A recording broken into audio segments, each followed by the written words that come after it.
I'm Alex, a 30-something software developer who recently bought a cozy house on Maple Street. It's my slice of heaven private land, a small garden, and a lawn I mow with pride. But then there's Karen, my next-door neighbor.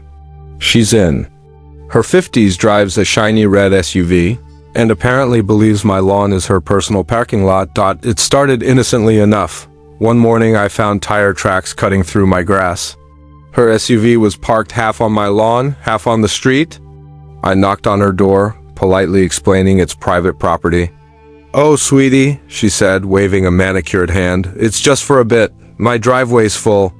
I bit my tongue, expecting it to be a one-time thing. Spoiler, it wasn't. By the third day, my lawn looked like a rally track. I left a note on her windshield. "Please don't park on my lawn." "It's private land, Alex," her response. She crumpled it and tossed it into my garden. Game on, Karen. I wasn't about to let Karen turn my lawn into her parking garage. I ordered a private property, no parking sign from the hardware store and staked it firmly in the ground. It was bright, bold, and impossible to miss. I felt like I'd won already. The next morning, Karen's SUV was parked right next to the sign, crushing my petunias. I stormed over, but she was already outside, sipping coffee like she owned the block. "Karen, you're on my lawn again," I said, pointing at the sign. She smirked. "That little thing doesn't apply to neighbors, hun." I called the city to confirm my rights. The clerk was clear. "It's my land and I can enforce no parking." Feeling empowered, I took photos of her SUV and sent her a text. "Next time, I'll have it towed." Her reply? A laughing emoji. I didn't sleep well that night, imagining her tires grinding my grass to dust. Something told me this was only the beginning. I wasn't bluffing about towing. I called a local tow company and explained the situation. They agreed to come if I provided proof of ownership and photos of the violation. I printed my property deed, snapped more pictures of Karen's SUV, now a daily fixture on my lawn, and waited. That evening I saw Karen hosting a barbecue. Her driveway was packed, and surprise, her SUV was on my lawn again. I called the tow truck. As it rolled up, Karen marched over, her guests watching. "You can't tow my car," she shrieked. I showed her the deed. "It's my land, Karen." The tow driver hesitated, sensing drama. Karen played the victim, claiming I was bullying her. Her guests glared at me. To avoid a scene, I let it go, but I warned her. "Next time, it's gone." She scoffed, but moved her car. I thought I'd won a small victory, but her parting words chilled me. "You'll regret this." Alex. Karen didn't park on my lawn the next day, but I wasn't naive enough to think she'd surrendered. Sure enough, she escalated. I woke up to find my no parking sign missing and my mailbox stuffed with fake parking tickets she'd printed. Claiming I owed her for lawn maintenance, I confronted her. "Really, Karen? Fake tickets?" She shrugged, sipping her coffee. "Just having fun, Alex, lighten up." I replaced the sign and installed a cheap security camera to catch her antics. That night, the camera recorded her sneaking over. Spray painting public parking on my lawn. I reported it to the police, but they called it a civil matter and suggested mediation. Mediation with Karen? I'd rather negotiate with a tornado. Instead, I painted over her graffiti and ordered a taller metal sign bolted into concrete. I also started a neighborhood group chat to warn others about her. Surprisingly, I wasn't alone. Karen had a history of boundary issues. The plot was thickening and I was ready for round 5. The group chat blew up. Neighbors shared their Karen stories. She'd borrowed garden tools without returning them, blocked driveways, even claimed part of someone's backyard for her dog. We formed an informal Karen Watch alliance, but not everyone was on board. Karen had allies mostly. Her barbecue buddies who thought I was overreacting. "It's just a lawn," one texted. Meanwhile, Karen's SUV returned to my lawn, now with a Neighbor of the Year bumper sticker. I called the tow company again, but this time she'd parked just enough on the street to make towing tricky.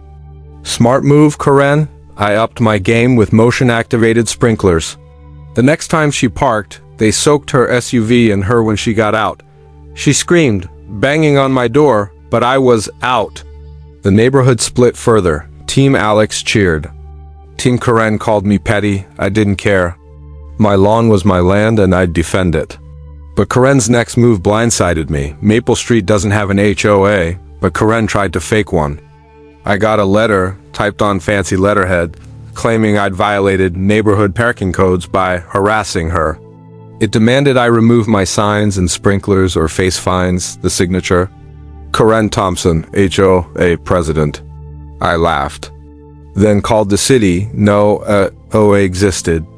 I posted the letter in the group chat and Team Alex had a field day. Karen's allies stayed quiet. I confronted her, waving the letter. Nice try, Karen, there's no HOA. She didn't flinch. Oh, it's coming, Alex, you'll see. Her SUV stayed off my lawn for a week, but I wasn't fooled. My camera caught her measuring my property line at midnight. Was she planning to claim my land? I hired a surveyor to confirm my boundaries and ordered no trespassing signs. The war was escalating, and I wondered how far Karen would go. One thing was clear, she wasn't backing down. The surveyor confirmed my property line, and I marked it with stakes and new signs. Karen's response? She hired her own surveyor, her cousin, who conveniently claimed my lawn was shared community space. She even put up her own sign. Public parking, courtesy of Karen. I filed a complaint with the city, who sent an inspector. He laughed at her sign and ordered it removed. Karen played the victim again, crying to her allies about unfair treatment. But the inspector's report was clear. My land, my rules, her SUV stayed away. But she started parking her guests' cars on my lawn during parties. I towed one, and the owner, a Team Karen member, threatened to sue. I showed him the deed and camera footage. He backed off, but Karen spread rumors I was stealing cars. The neighborhood was a powder keg, and I sensed a bigger showdown coming. I just didn't expect it to involve the law. I consulted a lawyer, who sent Karen a cease and desist letter for trespassing and harassment. It warned of legal action if she didn't stop. I hand-delivered it, catching her off guard. "This is ridiculous," she snapped, but her SUV stayed in her driveway for days. Then she retaliated. I got a letter from her layer, another cousin, claiming I defamed her in the group chat. It was laughable, but I wasn't laughing.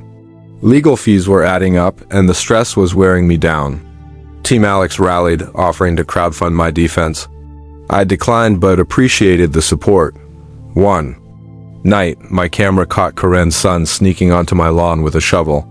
He was digging up my stakes. I called the police, who caught him red-handed. Karen claimed it was a prank, but the cops warned her family to stay off my property. I thought I'd finally won, but Karen's next move was pure chaos. Karen announced a Maple Street Unity block party, inviting everyone except me. Her plan? Park every guest's car on my lawn to reclaim it as community space. I got wind of it through Team Alex and prepared. I rented temporary fencing and hired a security guard. The party day arrived. Karen's guests tried parking on my lawn, but the guard turned them away. Karen lost it, screaming about tyranny. The neighborhood watched as I stood firm, deed in hand. Some of her allies defected, apologizing for picking the wrong side. The party fizzled out, and Karen's SUV stayed in her driveway. I thought it was over, but my lawyer called. Karen was suing me for emotional distress. I couldn't believe it. The war wasn't over, but I was ready to fight in court if needed. My lawn was my land and I wasn't giving up. Karen's lawsuit was a bluff. My lawyer countersued for trespassing and property damage, and we had mountains of evidence, camera footage, surveyor reports, even witness statements from Team Alex. Karen's cousin lawyer backed off, and she settled out of court, agreeing to pay for my lawn repairs and legal fees. Her SUV never touched my grass again. She even put her house up for sale, muttering about toxic neighbors. Team Alex threw a victory barbecue on my lawn with my permission. We laughed, shared stories, and planted new grass together. I learned a lot from Karen. Boundaries matter, and standing up for what's yours isn't petty, it's principle. My lawn's greener than ever, and Maple Street feels like home again. As for Karen, rumor has it she's parking on someone else's lawn now. Good luck to them.